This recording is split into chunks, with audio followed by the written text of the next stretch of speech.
गांव से लेकर शहर तक हर खबर पहुंचेगी अब आप तक। देखते रहिए यूपी अब तक। हमारे चैनल को सब्सक्राइब करके बगल वाली घंटी को दबाएं। महाराजगंज लोकसभा क्षेत्र के सिसवा बाजार में आज कांग्रेस पार्टी के चुनाव कार्यालय का उद्घाटन हुआ। चुनाव कार्यालय का उद्घाटन कांग्रेस पार्टी की वरिष्ठ नेत्री तलत अजीज ने फीता काटकर किया। इस दौरान कांग्रेस पार्टी की प्रत्याशी सुप्रिया श्रीनेत भी मौजूद रहीं। चुनाव कार्यालय उद्घाटन के बाद कांग्रेसी नेताओं ने भाजपा पर जमकर प्रहार किया। नेताओं ने कहा कि भाजपा 2014 में जो भी वादा किया सब झूठा निकला।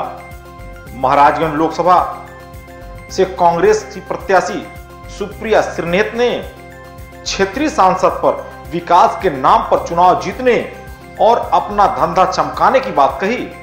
उन्होंने यह भी कहा कि 5 बार सांसद चुने जाने व जिला पंचायत पर कब्जा रहने के बावजूद महाराजगंज की तस्वीर नहीं बदली। विकास के नाम पर लोगों को मूर्ख बनाया गया, लेकिन अब ऐसा नहीं होगा। हमारे देश में हो रहा है, जिस तरह की बातें हो रही है, ये चुनाव उसका निर्णय करेगा कि किस तरह की शक्तियां हमारे देश को चलाएंगी, किस तरह की शक्तियां हमारे भविष्य को बनाएंगी। तो ये एक बहुत निर्णायक चुनाव है और उसी के चलते एक मुझे निर्णय उस बात पे लेना था।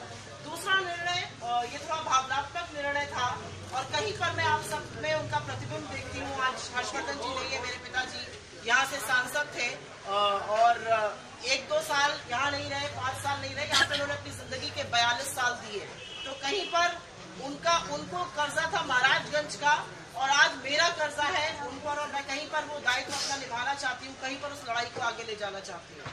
मैंने उनसे 2 चीजें सीखी। एक मैंने सीखा कि बिना डरे जिंदगी जीनी चाहिए और मैं बिल्कुल बिना डरे जिंदगी जीती हूँ। और दूसरा मैंने सीखा उनसे कि लड़ाई करने वाले की कभी हार नहीं होती, लड़ने वाले की कभी हार नहीं होती। लड़ाई बहुत तरह की होती है। आप प्रशासन से लड़ते हैं, आप पुलिस से लड़ते हैं, आप महिलाओं की लड़ाई लड़ते हैं, आप विकास के लिए लड़ाई लड़ते हैं। और मुझे लगता है कि आज महाराजगंज में सबसे बड़ी बात है विकास की लड़ाई लड़ने की।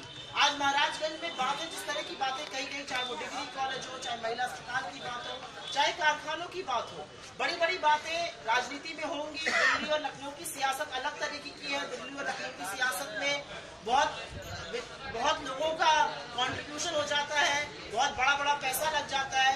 लेकिन इस बार आपको चुनाव में जरूर ये देखना है कि महाराजगंज अपना प्रतिनिधित्व किस इंसान से कराना चाहता है, किस तरह के आदमी से कराना चाहता है। आपने पंकज चौधरी को 1 या 2 बार मौका नहीं दिया, आपने पंकज चौधरी को 5 बार मौका दिया कि आपका वो प्रतिनिधित्व कर सके संसद में। और यहाँ पर कितने लोग हैं जो अपना हाथ उठा के बोल सकते हैं कि उन्होंने पंकज जी को एक बार भी संसद में महाराजगंज की बात दमदार तरीके से रखते हुए देखा? एक बार भी नहीं देखा। कभी नहीं मैं एक बार और बात कहूंगी, 5 बार का सांसद अगर होता है, उसकी औकात होती है पार्टी में, उसकी औकात होती है समाज में। पंकज जी ने ऐसा कोई ऐतिहासिक काम महाराजगंज में नहीं किया जो एक 5 बार का सांसद कर सकता है। और वो सिर्फ इसलिए नहीं किया क्योंकि कहीं पर आप उनको माफ कर देते हैं, कहीं पर वो उदासीन इसलिए है महाराजगंज की जनता को लेकर, चाहे वो गन्ना किसान की समस्या हो, चाहे वो रेलवे लाइन की समस्या हो, चाहे वो सिटी बस और कनेक्टिविटी की समस्या हो, क्योंकि उनसे कोई सवाल नहीं पूछता है। वो 5 साल के लिए MP चुने जाते हैं, उनका ठेका पट्टा व्यवसाय शुरू हो जाता है। और वो सिर्फ 5 बार के MP नहीं है, वो जिला पंचायत उनके अधीन रहा है कितने सालों से। तो कहीं पर 5 वर्षों से 95 से जिला पंचायत भी उनके अधीन रहा है। जिला पंचायत उनके घर का कोई सदस्य रहा है या उनका कोई जानकार रहा है या उनका कोई शुभचिंतक रहा है। तो चाहते तो उस तरफ से भी तरफा विकास कर सकते थे, लेकिन उन्होंने नहीं किया। एक गंदी राजनीति जो हिंदुस्तान में होती है, उसी के बदौलत वो बार जीत जाते हैं। और कहीं पर आपको ये सोचना है कि आप अपना प्रतिनिधि किसको बनाना चाहते हैं। आप अपना प्रतिनिधि ऐसे व्यक्ति को बनाना चाहते हैं जो आपकी दिल्ली में जाके बात करे, महाराजगंज को कहीं एक मानस पटल पर अंकित करे, कहीं पर महाराजगंज के मुद्दों की बात उठाए, चाहे बाढ़ का मुद्दा हो यहाँ पे नौतनवा में, चाहे रेलवे लाइन का मुद्दा हो, चाहे गन्ना किसान का मुद्दा हो, चाहे बेरोजगारी का मुद्दा हो, इस तरह के मुद्दों को उठाए। या वही सड़े गले लोग जो आपने इतने भेजे और उन्होंने आपके लिए कुछ नहीं किया। तो महाराजगंज को इस बार एक बार ये बहुत बड़ा डिसीजन लेना है। कहीं पर हिंदुस्तान की राजनीति जो है उसके बारे में काफी बात हुई है यहाँ पर, आप सब लोग अवगत हैं। मैं आभार व्यक्त करूंगी कांग्रेस पार्टी के नेतृत्व का कि उन्होंने मुझे ये मौका दिया। कहीं पर बहुत भावनात्मक जुड़ाव है महाराजगंज से। मैं यहाँ की बेटी हूँ, यहाँ पर ही मैं 42 साल से आती हूँ। मेरे पिताजी की चौधरी से स्ट्रेट कि क्यों आपकी पूर्ण बहुमत की सरकार दिल्ली और पूर्ण बहुमत की सरकार उत्तर प्रदेश में और आप महाराजगंज के लिए, महाराजगंज जिला मुख्यालय के लिए एक रेलवे लाइन नहीं कर पाए। ये सवाल आपको अपने MP से जरूर पूछना चाहिए। क्यों नहीं कर पाए? क्योंकि आप उदासीन थे, आपको मतलब नहीं है, आप जीतते और आप कहते भाड़ में जाए महाराजगंज, मेरा काम है पैसा कमाना, मैं पैसे से पैसा बनाऊंगा, 5 साल बाद में फिर आऊंगा, फिर वोट की सेटिंग करूंगा, फिर जीत के चला जाऊंगा और महाराजगंज ऐसा ही रहेगा पिछड़ा। तो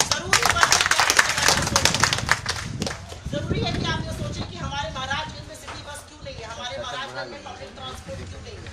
आप जरूरी है कि ये सोचें, इतने युवा लड़के हैं यहाँ पर, आप लोग तो चलिए संपन्न है, गरीब लड़कों से देखिए, गरीब लड़कियों से पूछिए, पढ़े लिखे बच्चे, प्रतिभावान, ऊर्जा से भरे हुए, और उनके पास नौकरी करने की कोई जगह नहीं है। हमारे यहाँ क्या उद्योग और कारखाने नहीं चल सकते, हमारे यहाँ क्या कमाऊ बच्चे नहीं है, हमारे यहाँ क्या मेहनत का श्लोक नहीं है, लेकिन हमारे यहाँ ये इसलिए नहीं हुआ क्योंकि हमारे प्रतिनिधियों का कहीं पर उनके, जिसको कहते हैं उनकी फोकस एरिया, उनकी प्रायोरिटी में, उनकी प्राथमिकताओं में महाराजगंज का विकास था ही नहीं, इसलिए नहीं हुआ।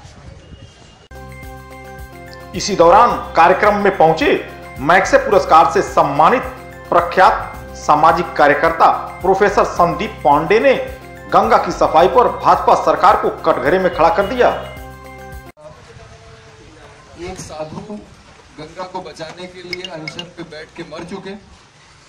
वो बहुत बड़े वैज्ञानिक थे, IIT कानपुर के प्रोफेसर थे, GD अग्रवाल साहब, जिनकी बाईं तरफ फोटो है, जो पर्चा आपको मिला है 112 दिन के अनशन के बाद, और उनके मरने के बाद दूसरे बैठे, और इनका आज 163वां दिन हो गया। इनका नाम है ब्रह्मचारी आत्मोत्थान। तो सवाल ये है कि जो सरकार, जिसके प्रधानमंत्री ने बनारस में जाके बोला कि माँ गंगा ने मुझे बुलाया, जिसने जल संसाधन मंत्रालय का नाम बदल के जल संसाधन, नदी घाटी विकास और गंगा संरक्षण कर दिया, मतलब गंगा का नाम जल संसाधन मंत्रालय में जुड़वा दिया, जिसने 20,000 करोड़ रुपए का बजट रखा है नमामि गंगे का, और 7,000 करोड़ रुपए खर्च भी कर दिया है। तो साधु अनशन पे बैठ रहे हैं गंगा की सफाई के लिए, इसका तो साफ मतलब है कि गंगा साफ नहीं हुई। नहीं तो किसी को शौक तो नहीं है कि अनशन पे बैठ के अपनी जान दे।